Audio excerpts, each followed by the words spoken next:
नमस्कार, मी केतकी जोशी. आदिशक्ती लोकशक्ती या कार्यक्रमामध्ये तुमच्या सगळ्यांचं स्वागत आहे. नवरात्रोत्सव सुरू आहे आणि या निमित्तानं आपण आदिशक्तीचा जागर करतोय, स्त्री शक्तीचा गौरव करतोय. आणि अशीच एक स्त्री शक्ती माझ्यासोबत आहे. खूप स्पेशल लेडी आहे ही. वेगळी ओळख तर मी त्यांची करून देण्याची गरज नाहीये, पण माझ्यासोबत आहेत अमृता फडणवीस. राज्याच्या मुख्यमंत्र्यांची पत्नी म्हणून जरी त्यांची ओळख असली तरी सुद्धा त्याच्या पलीकडे जाऊन खूप वेगळी आणि खूप स्वतंत्र अशी त्यांची ओळख आहे. खूप खूप स्वागत आहे अमृता मॅडम तुमचं या कार्यक्रमामध्ये. नवरात्र सुरू आहे, आदिशक्तीचा उत्सव आहे. तुमच्यासाठी नवरात्र म्हणजे काय?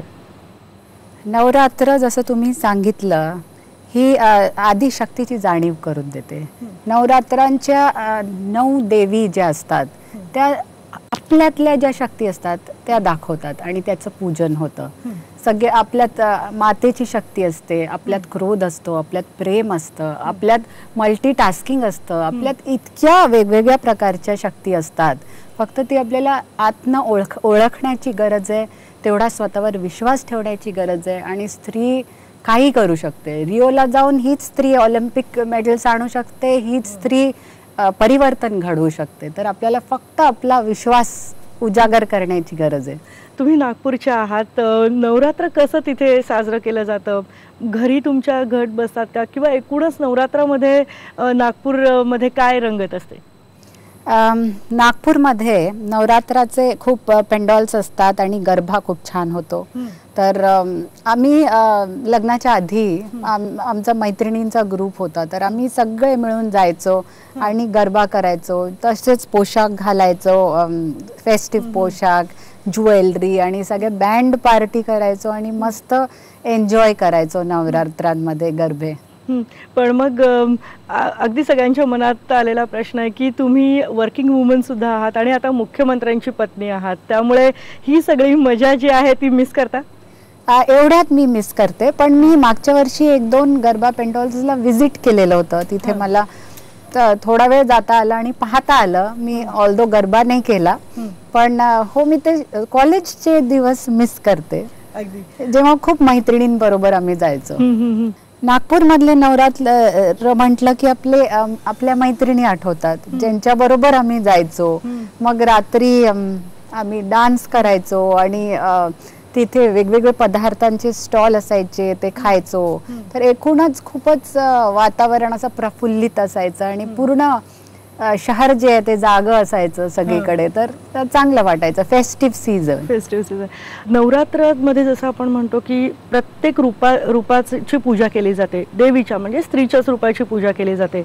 पण एक रूप जे आहे ते कायम दुर्लक्षित राहतं आणि ते म्हणजे आरोग्य मूर्ती म्हणू शकतो आपण, की स्त्रियांचं आरोग्य, महिलांचं आरोग्य हा सगळ्यात दुर्लक्षित असा एक कायम राहिलेला आहे. स्त्री ही दाता असते. ती आपल्या कुटुंबाला सांभाळते, रिलेटिव्ह सांभाळते, मग आपला नोकरी सांभाळते, मुलांकडे लक्ष देते आणि इतक्या साऱ्या गोष्टी एकत्र करते ती. पण कुठेतरी ती या सगळ्या कामांमध्ये स्वतःला विसरून जाते आणि त्याच्यामुळे तिची हेल्थ सफर करते.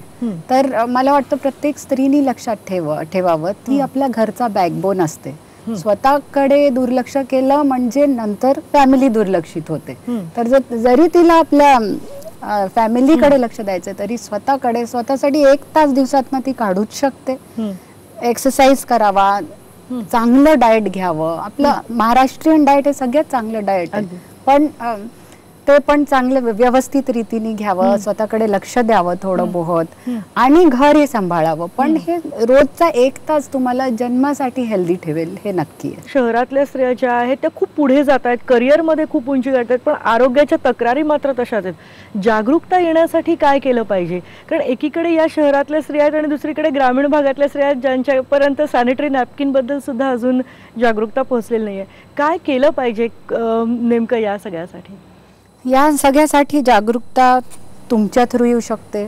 चॅनल्स, मीडिया हे खूप जागरूकता आणतात आणि त्याच्यातनं स्त्रीच्या मनात इच्छा येते. एकदा इच्छा आली तर ती स्वतःकडे नक्की लक्ष देईल. कारण स्त्रियांना ऑस्टिओपोरोसिस आणि हे सगळे जे प्रॉब्लेम्स होतात हे खूप अवॉइडेबल आहेत. हे चांगल्या प्रकारे त्यांच्याकडे लक्ष दिलं गेलं, स्वतःच आपल्याला द्यावं लागतं छोट्या छोट्या गोष्टींकडे. थोडं बहुत नीट एक्सरसाइज करणं, चांगलं जेवण खाणं. 2/3 महिला ज्या आहेत प्रेग्नंट महिला आज त्या मॅलन्यूट्रिशन होत आहे त्यांना. 50% महिला ज्या आहेत त्यांना पण मॅलन्यूट्रिशन आहे, नॉन प्रेग्नंट महिला. तर मॅलन्यूट्रिशन गावात एकीकडे ठीक आहे, थोडं समजण्यात येतं की त्यांच्याकडे कमी आहे, पण अंगणवाडीज आणि ह्या स्कीम्सच्या थ्रू आता ते लोक पण जागरूक होत आहेत. पण शहरांच्या बायका असं का करतायत? कारण त्यांच्याकडे वेळेची कमी आहे, त्यांच्याकडे मेंटल स्ट्रेस जास्त आहे त्यांच्यात. तर थोडं योगा मेडिटेशन हे जर केलं, जास्त वेळ नाही, अर्धा तासाला 1 तास नाही तर त्याच्याने त्यांच्या जीवनात खूप फरक पडेल. एक याच्याच अनुषंगाने थोडंसं की एक मुख्यमंत्र्यांची पत्नी म्हणून सगळ्यांच्या मनामध्ये एक प्रतिमा फिक्स होती. ती प्रतिमा तुम्हाला बघितल्यावर तर खूप बदलली आणि तुम्ही खूप सगळ्या बायकांना आपल्या जवळच्या अशा वाटता. आणि अशातच तुम्ही जेव्हा एखाद्या सिनेमासाठी गाणं म्हटलं तेव्हा खूप वेगळं वाटलं आणि आता तुम्ही रॅम्प वॉक केलात.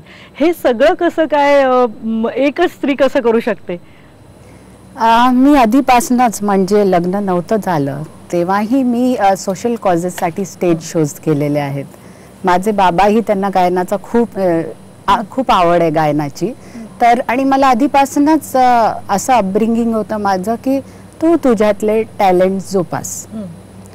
देवेंद्रजी पण असेच आहेत, त्यांना असं नाही आवडत की मी दबून जावं. ते मुख्यमंत्री आहेत, त्याचा हा मिनिंग नाही होत की मी दबून जावं आणि फक्त त्यांची बायको म्हणून सर्व्हाइव्ह करावं. आणि मला वाटतं प्रत्येक स्त्रीने त्यांचे पती ते जी कामं करतायत त्याच्यात नक्की सपोर्ट करावा, त्याच्यात गर्व वाटणं ही पण चांगली गोष्ट आहे. पण स्वतःला विसरून नको जायला, स्वतः काहीतरी करत राहायला पाहिजे. आणि त्या गाणं तर माझा छंद आहे, मी म्हणजे गाणं शेवटच्या श्वासापर्यंत मी गाणार आहे. तर मला चान्स मिळाली आणि चांगली डिसेंट गाणी होती, समाजासाठी उपयोगी अशी पण गाणी होती, तर मी ती म्हटली. आणि न्यूयॉर्क फॅशन वीकचं असं झालं की मी त्या प्रमोटर्सला आणि डिरेक्टर्सला भेटलेली होती आणि त्यांनी मला कन्सेप्ट सांगितला होता. त्यांच्याकडे 50% जी मुलं आहेत ती शेतकऱ्यांची येत आहेत ॲडमिशन घ्यायला इंटिरियर्स आणि डिझायनिंगमध्ये, आणि पोर्टर्स जे सामान उचलतात त्यांची मुलं. तो कन्सेप्ट मला आवडला की त्या मुलांचं काम मेंटरशिप होती, कोणीतरी मेंटर केलं होतं त्यांना. त्या मुलांचं काम थेट न्यूयॉर्कपर्यंत पोहोचेल आणि कसं पोहोचेल, इंडियन हँडलूमला ते लोक रिवॅम्प करतील आणि पोहोचवतील. तर मला ओव्हरऑल कन्सेप्ट आवडला की इंडियन हँडलूम, अमेरिका जे सगळ्यात जास्त इम्पोर्ट करतं इंडियन हँडलूम, त्यांच्याकडे आपलं हँडलूम दाखवायचं, तेही जे शेतकऱ्यांच्या मुलांनी केलेलं काम आहे ते दाखवायचं, ते मला आवडलं. तर मी हो म्हटलं. आणि तो अनुभव कसा होता न्यूयॉर्क फॅशन वीक मध्ये रॅम्प वॉक करण्याचा? तिथे जर मी होतीये, ते मॉडेल्स एकीकडे होत्या, त्या आपले कॅटवॉक करत होते, मी आपली जशी रोज चालते तशी चालली. मला फक्त एक इंडियन फेस बनायचं होतं जे रिप्रेझेंट करतं की शेतकऱ्यांची मुलं पण तुमच्यापर्यंत येऊन आपलं काम दाखवू शकतात. तर मी काही त्याच्यासाठी वेगळं केलं नाही, त्यांनी काहीतरी वेगळीच हेअरस्टाईल केली माझी, बाकी मी जशी होती तशी चालली आणि परत आली.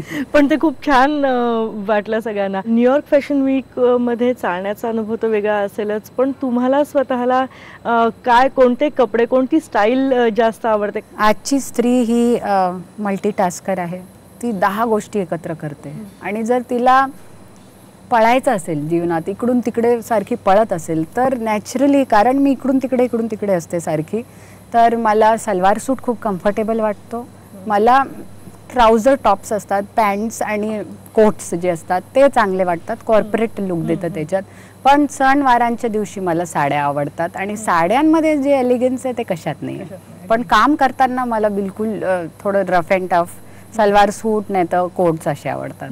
24 तास तुम्ही सतत व्यस्त असाल तर याच्यातनं तुम्ही स्वतः कसं वाटतं वेळ काढता आणि तुमचे स्ट्रेस बस्टर्स काय? बँकिंगमुळे मला मेंटली मला खूप नवीन गोष्टी कळतात आणि मला शिकायला खूप मिळतं. एक ते मेंटल फूड आहे माझ्यासाठी, पण बँकिंगमध्ये स्ट्रेस पण असतो. तर मला स्ट्रेस बस्टर म्हटलं की मला गायन आणि माझी मुलगी आठवते. तर माझ्या मुलीबरोबर मी 15-20 मिनटं जरी असली तर माझा पूर्ण स्ट्रेस निघून जातो.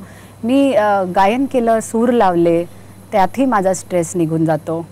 प्लस जर मी सोशल कामांमध्ये असली आणि लहान मुलं किंवा बायकांच्या किंवा पीडितांच्या चेहऱ्यावर हसू पाहिलं, एक स्माइल पाहिली तरी माझा स्ट्रेस निघून जातो. आणि तुम्हाला स्वतःला खायला काय आवडतं? स्वयंपाक करायला आवडतो, खायला घालायला आवडतं, आणि सगळ्यात की नाही हे म्हणजे याच्यासाठी अमृता फडणवीस खूप क्रेझी आहेत असं कुठलं आहे? मी देवेंद्रजींना आता एवढ्यात तर नाही पण गोळा भात द्यायची खूपदा, दिवी ज्याला पास्ता द्यायची, टमॅटो बेसिल पास्ता, तर हे त्यांना आवडायचं माझ्या हाताचं. एवढ्यात मी तर नाही बनवलेलं त्यांच्यासाठी, पण मला सिंपल घरी आम्हाला सगळ्यांना सिंपल महाराष्ट्रीयन आपलं जे जेवण असतं ते सगळ्यात जास्त आवडतं. आमटी भात, कढी भात, भाजी, कोशिंबीर हे सगळं आमचं आवडतं आणि आपलं महाराष्ट्रीयन फूड हे बेस्ट आहे. जगातल्या फूडपेक्षा चांगलं हेल्दी पण आहे आणि लाईट पण आहे. नवरात्रोत्सवानिमित्त या खूप सुंदर गप्पा आपल्या चाललेल्या आहेत, पण इथे आपण एक छोटीशी विश्रांती घेऊन परत येऊयात. पहा फक्त IBN लोकमत.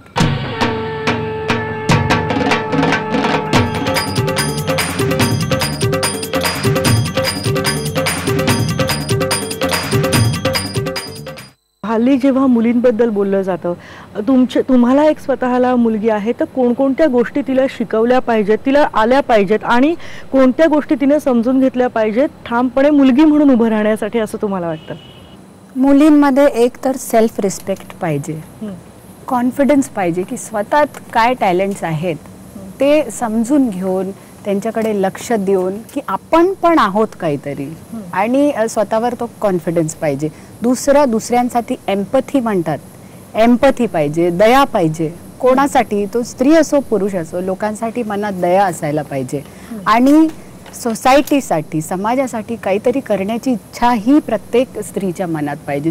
आणि आपल्या मुलालाही जरा शिकवायला पाहिजे की त्या बाहेरच्या मुलींकडे कोणत्या नजरेने पाहायचं आणि काय रिस्पेक्ट कसं करायचं स्त्रियांचं. तर तुम्ही आईबाप नाही शिकवणार, शाळा नाही शिकवणार, तर अचानक कोणी पॉलिटिकल पार्टी येऊन किंवा लीगल सिस्टम येऊन नाही करू शकत बदल. ते तुम्हाला भीती दाखवू शकतात, पण भीतीने काही जास्त दिवस नाही चालणार. हे फक्त आई बाबा आणि तुमची शाळा जर इथे करेक्ट व्हॅल्यूज इनकल्केट झाले तर मॅक्झिमम त्याच्यात शेड आउट होऊन जातील असे केसेस. थोडे बहुत जे विकृत प्रकृत्या राहतील त्यांना आपला लीगल सिस्टम पाहून घेईल. आणि मुलींवर अत्याचार झाला तर मुलींना सपोर्ट करायचं, ना की हे दाबायचं. आज कन्व्हिक्शन रेट्स पण वाढलेले आहेत, लोकांना शिक्षा मिळत आहेत. बरोबर. तर तुम्हाला ह्या लोकांना शिक्षा देणंही जरुरी आहे दुसऱ्यांना हे शिकवण्यासाठी की हे करून तुम्हाला पहा काय होऊ शकतं. मॅम, म्हणूनच विचारायचं वाटतं, एक स्त्री म्हणून जेव्हा कोपर्डीसारखी घटना तुम्ही बघता तेव्हा त्याबद्दल तुम्हाला काय वाटतं? अत्यंत दुःख. म्हणजे असं वाटतं की माणुसकी शिल्लक नाही राहिलेली. या लोकांना कोणत्याही प्रकारे सोडलं नको जायला. आणि अशा घटना न होण्यासाठी एकीकरण आणि समाजात जी जागरूकता आहे ती खूप जरुरी आहे आणि ती व्हायला पाहिजे. म्हणजे त्या बाबतीत विचार केला तरी काटा उभा राहतो. स्पेशली जे बलात्कार मायनर गर्ल्सवर होतात त्याच्यावर पर्सनल व्ह्यू आहे, नॉन पॉलिटिकल. त्याच्यावर मला वाटतं त्या तशा मुलांना फाशीच मिळायला पाहिजे. ही माझी पर्सनल व्ह्यू आहे. तोपर्यंत तो जो सपोर्ट सिस्टम आहे तो त्यांना अवॉइड नाही करू शकणार या सगळ्या गोष्टी होणं. तर ही एक भीतीने तरी एक अवॉइड होऊन जाईल अशा इतक्या हिनियस क्राइम्स ज्या होत आहेत त्या. अगदी मॅम, अशाच ह्याच्यामध्ये आत्ता जे खूप हे मोठे मोठे मोर्चे निघत आहेत, तर ह्या मोर्चांमुळे कदाचित ही सगळी म्हणजे दबाव येऊ शकतो आणि या शिक्षा बदलू शकतात, आणि हा मार्ग योग्य वाटतो का यासाठी आणखी काही आक्रमकपणे फाशीची मागणी मांडली पाहिजे? नाही, हे जे आहे ही जी फाशीचा एक क्लॉज आहे ते आपल्या राज्य सरकारला पण हे ते लक्षात घेऊन आहेत. तर ह्या पॉइंटसाठी मला नाही वाटत की अजून एक्सप्लेनेशन्स किंवा अजून मोर्चे पाहिजेत. या बाबतीत मला असं वाटतं की राज्य सरकार करेक्ट निर्णय घेईल आणि त्याच्यात त्यांना खूप सारे घटक एकत्र आणावे लागतील ज्युडिशरी पासून सगळे. तर ते नक्की करेक्ट निर्णय घेतला जाईल असं मला वाटतं. आणि लोकांना आपले विचार प्रकट करण्याचा पूर्ण हक्क आहे, आपली डेमोक्रेसी आहे. अमृता फडणवीस यांच्याबरोबर चाललेल्या या गप्पा खरं तर थांबाव्याशा वाटत नाहीत, पण एका छोट्याशा ब्रेकची वेळ झाली. ब्रेक घेऊन परत येऊयात. पहा फक्त IBN लोकमत.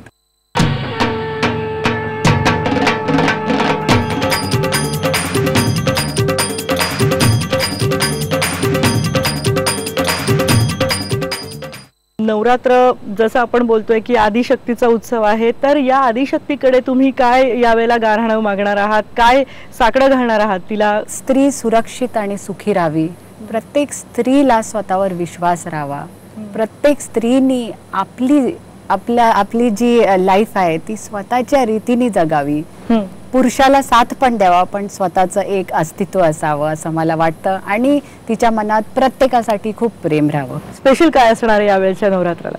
यावेळेस मी दोन्हीकडे प्रोग्राम्सला जाणार आहे, तर मला ॲटलिस्ट तो जल्लोष पाहता येणार आहे. मुंबईला पण 2 प्रोग्राम्सला मी दुर्गापूजाला पण जाणार आहे आणि नागपूरला पण जाऊन येणार आहे, तर दोन्हीकडचा जल्लोष मी पाहणार आहे. या नवरात्राच्या निमित्तानं तुम्ही काय सगळ्यांना संदेश द्याल? मी संदेश देईन की आपण सगळ्या सुसंस्कृत संस्कारी स्त्रिया आहोत आणि आपल्या मनात जर काही इच्छा असतील, आकांक्षा असतील, काही आपल्याला करून दाखवायचं असेल तर स्वतःला मागे धरू नका, स्वतःला पुढे न्या आणि तुम्ही विश्वासाने पुढे गेला तर तुमच्यासाठी there is no limit, sky is the limit. जसं तुम्ही म्हणताय की सामाजिक काम करणं हा सुद्धा तुमचा एक छंद आहे, खूप मोठा तुमचा एक दिलासा तुम्हाला त्यातून मिळतो, खूप आनंद त्यातून मिळतो. तुम्ही एका गावासाठी काम करताय, तर त्या उपक्रमाबद्दल सांगा. प्रधानमंत्री आदर्श गाव योजनेच्या अंतर्गत देवेंद्रजींनी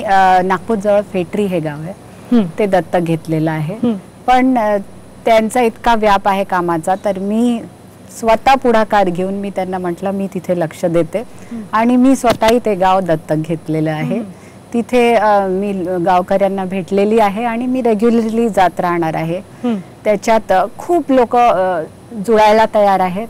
तिकडे आपल्याला खूप साऱ्या गोष्टी पाहिजे आहेत, शाळा हायटेक करायच्या आहेत, इन्फ्रास्ट्रक्चर इम्प्रूव्ह करायचं आहे, तिथे जे अनएम्प्लॉयमेंट यूथ आहेत त्यांना रोजगाराच्या संधी स्किलिंगच्या थ्रू द्यायच्या आहेत आणि अशा खूप सारे उपक्रम आपल्याला तिथे करायचे आहेत. त्या गावाला आपल्याला एक मॉडेल विलेज म्हणून तयार करायचं आणि मी त्याच्यात पूर्णपणे लक्ष घालते. खरंच एकदम वेगळा, आणि पण या गोष्टीसाठी तुम्हाला एवढ्या व्यस्त कामातून वेळ मिळतो? या गोष्टीसाठी मी 1 दिवस देणार आहे आपल्या पूर्ण वीक मधला आणि तो दिवस फक्त त्या गावासाठी राहणार आहे आणि बाकी एक टीम तयार करते जे त्या गावाशी सतत संपर्कात राहतील, त्यांच्या गरजा, लॉंग टर्म गरजा लक्षात घेऊन तिथे कसं कसं करायचंय ते आम्ही प्लॅन बनवतो आहे. गावाचं मॅपिंग झालेलं आहे, कुठे कुठे अडकलेले आहेत डेव्हलपमेंटल योजना, ते सगळं आम्ही पाहिलेलं आहे ऑलरेडी. खरं तर आम्हाला माहिती आहे तुम्ही खूप बिझी असता, पण तरी सुद्धा आज वेळ काढून तुम्ही तुमचा खूप मौल्यवान वेळ आम्हाला दिलात, याबद्दल तुम्हाला तुमचे खूप खूप धन्यवाद आणि नवरात्रोत्सवाच्या तुम्हाला खूप साऱ्या शुभेच्छा. तुम्हालाही धन्यवाद आणि तुम्हाला आणि सर्वच दर्शकांना नवरात्राच्या खूप खूप शुभेच्छा.